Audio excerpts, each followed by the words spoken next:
सड़क किनारे देसी ढाबा लगाकर मुआशरे की दीगर खवातीन के लिए अज़्मो हिम्मत की जीती जागती मिसाल ये है मुल्तान की शगुफ्ता नाज, जिन्होंने डबल MA करने के बाद मुख्तलिफ निजी अदारों में नौकरी की, लेकिन हालात के नशेबो फराज से तंग आकर इसने अपना देसी ढाबा खोल लिया। मैंने डबल मास्टर्स किया हुआ है और यहाँ मुझे काम करते हुए 2 माह हो गए।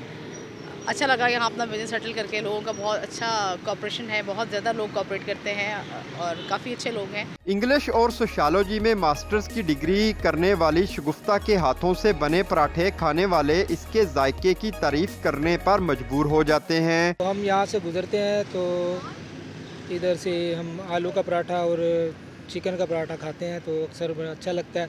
चाय भी अच्छी होती है, इलायची वाली चाय होती है इनकी और मुनासिब कीमत होती है। घर जैसा इन्वायरमेंट होता है जैसे घर में औरतें पकाती हैं। शगुफ्ता नाज ने अपनी इंतहाक मेहनत से अपना देसी ढाबा तैयार करके ये बात सच साबित कर दी कि अगर हिम्मत और हौसला मुस्तहकम हो तो कोई भी काम करना मुश्किल नहीं। कैमरामैन कैसर सरदार के साथ तासर सुबहानी, डॉन न्यूज़, मुल्तान। ताज़ा तरीन वीडियोस के लिए हमारा YouTube चैनल सब्सक्राइब करके बेल आइकन प्रेस करिए ताकि आपको मिले हर अपडेट सबसे पहले।